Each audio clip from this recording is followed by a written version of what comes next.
거버넌스는 누구에게 편익을 주고 있는가? 우리 모두한테 편익이 되지 않는 거버넌스 하지 말자. 민의 합의는 주장을 합의라고 착각해요. 행정의 합의는 구청장의 승인이 떨어지기 전까지 합의가 아니에요. 저는 공과 사를 분리하지 말아야 된다고 얘기해요. 공과 사를 분리해야 된다는 얘기는 공과 사를 분리함으로 인해서 이득이 되는 사람들의 요구예요.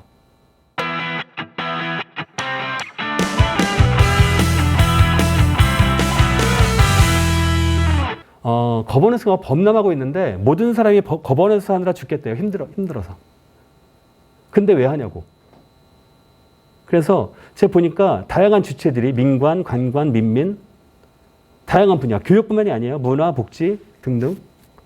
범위도 중앙정부 차원의 그 거버넌스가 있고요. 중앙과 광역이 있고 광역과 기초 등등이 있어요. 방식도 주도, 참여, 협력. 관점도 행정학에서 바라보는 거버넌스는 행정의 효율적인 운영을 위해서 거버넌스를 해요. 제가 행정학 논문을 보면서 되게 재미있었는데 행정의 효율성을 위해선 주민들과 자주 만나면 이 비용이 많이 들기 때문에 주민들을 자주 안 만나는 게 행정의 효율적인 거예요. 정치학에서 바라보는 거버넌스는 협치, 통치의 원리예요. 그러니까 협치라고 하죠. 저는 협치라는 말은 거버넌스의 하나의 어떤 거지 거버넌스이고 협치라고 생각하지는 않아요. 사회학 관점에서의 거버넌스는 제가 지금까지 말한 것들이에요. 제가 사회학 공부를 했거든요. 그래서 이렇게 막 어떤 게 옳은 거버넌스고 어떤 게 틀린 거버넌스인지 모르겠어요. 하지만 이렇게 거버넌스가 범람을 하니까 이게 2017년인가 그 은평구청장이 공무원들의 마음 건강 상태를 조사해 봤어요.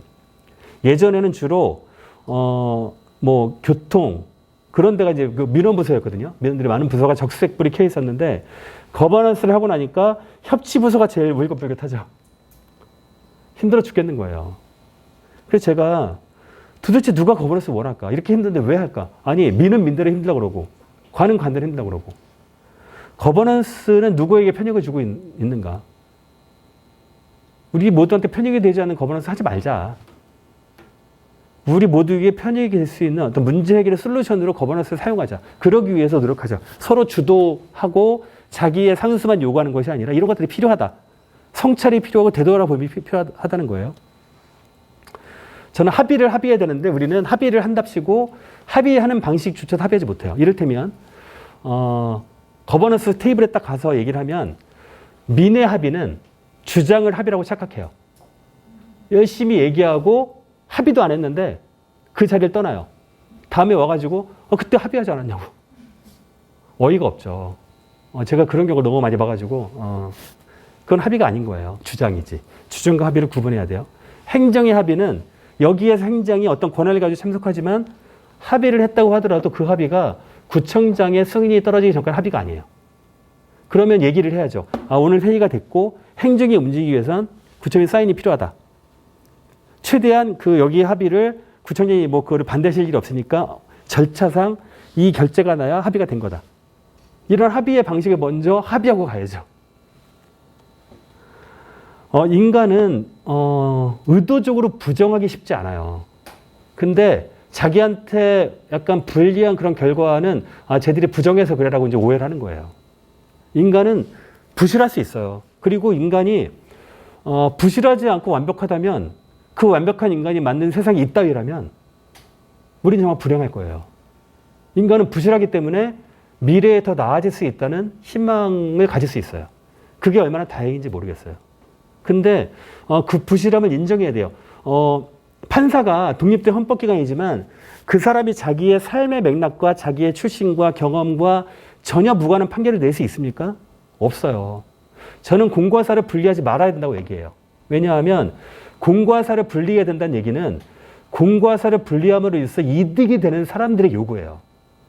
내가 회사에 갔어요. 집안에 안 좋은 일이 있어. 업무를 잘 못하겠어. 과장이나 사장이 그러지. 야, 공과 사 분리해야지. 인간이 어떻게 공과 사를 완벽하게 분리할 수 있습니까? 그렇다고 또 서로 막 구질구질하게 엮으란 얘기도 아니에요. 부정과 부실 분리해야 돼요. 그러니까 내가 부실이라는 걸 인정해야 되는데 약간 이거를 부정이야라고 얘기하지 말라는 거죠. 코로나 핑계로 가지고 지금 평생교육을 공부하게 된 이 나이에 박사를 하겠다고 한 거는 제가 박사가 되기 위해서는 아니에요. 솔직히. 해보니까 저는 무엇이 되기 위해서 공부하지 않고 그냥 지금보다 더 나은 내일을 위해서 공부를 하게 된 원인이 제가 공부를 지지르듯 싫어했는데 행정에서 일을 하게 되면서 공부가 필요해서 시작했는데 해보니까 재밌고 하다 보니까 결론은 이거더라고요. 결론은 소고기가 아니라 목표는 시민의 성장이더라고요. 이걸로 귀결돼요. 대한민국은 굉장히 빠른 경제 성장을 이룩했어요. 근데 그 경제 성장에 부합하는 시민들의 성장이 뒤따르지 못한 거예요. 그러면 시민의 성장이라는 말에 모두가 고개가 끄덕거리는데 저는 이걸 더 깊이 파고 들어가면 시민이란 무엇일까? 시민의 정의를 해야 돼요. 저는 공무원도 시민이에요. 공적 업무를 하는 시민이에요. 근데 우리는 공무원을 거버넌스의 대상이라고 생각해요. 착각해요. 학생들은 교복 입은 시민이고요. 교사들은 가르치는 시민이에요. 여기 계신 모든 분들은 시민인데 자꾸 시민이 아니라고 분리하는 거죠. 시민의 정의를 다시 내려야 되고요. 성장은 예전에는 제가 키가 크면 성장이겠죠. 근데 여러분들이 만약에 하나의 큰 물건을 들어야 돼. 근데 물건을 들고 옮겨야 돼. 내가 혼자 물건을 옮겨서 내가 힘이 쓰면 되지만 집단이 이걸 하려면 집단의 성장이라고 하는 건 균형을 잡는 거예요. 양극화를 없애는 거예요. 대한민국이 경제 성장이 이루었지만 그걸 통해서 양극화가 커졌다면 이건 성장한 게 아닌 거예요. 그래서 저는 다양성을 존중하는 것, 인종을 존중하는 것, 아이들의 다양성, 성의 다양성, 이런 것들. 그리고 다양성과 다양성에 가지고 있는 간극을 줄이는 것. 저는 대한민국 정치가 다당제가 됐으면 좋겠고요. 그리고 지금 있는 양대 정당이 생각하는 신념의 간극이 좀 붙었으면 좋겠어요. 사실은 누가 그런 얘기를 해요. 서구의 관점에서 보면 지금의 진보를 표방하고 있는 이 당도 보수당이라는 거예요. 근데 이 보수 안에서의 진보는 없어요, 사실. 우리가 알고 있는 그 당도 진보가 아니에요. 그 서구의 관점으로 보면. 보수에 치우쳐져 있고 이 간극이 굉장히 넓어요. 그러니까 여기는 다행히 괜찮지만 이번에 선거 많이 뒤집혔죠. 위가 바뀌면 휘청휘청 하는 거예요. 그러니까 힘들죠. 저는 이 상황을 심지어 우리는 6.25의 상황이 반복되고 있다. 현재까지도. 6.25 때 인민군이 딱 이제 어느 지역을 점령하면 지지를 숙청하죠. 그리고 쫓겨나서 국방부에 들어가면 그 인민군의 부역자들도 죽여요. 그러니까 눈치 보는 거예요. 빨리 이거에서 우리가 벗어나야 돼요. 이 간극. 그게 저는 성장이라고 봐요. 그래서 저는 주장하지 않고 성찰하는 어떤 자세가 필요하고요. 요구만 하는 게 아니라 참여해야 된다. 제가 파주인가 어디 그 공무원들한테 그 강의 가가지고 민원인들 있잖아요. 민원인이 오면 들어주지 말고 그 사람을 거기에 참여시켜라. 당사성을 갖게 해라. 여러분들이 그냥 행정에서 모든 일을 다 해줘라고 하면 당사성이 안 생기는 거예요.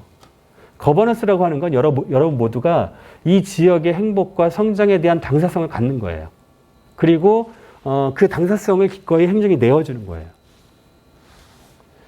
남 탓하지 않고 책임지는 시민이 필요해요. 이런 게 저는 성장하는 거라고 보는 거고요.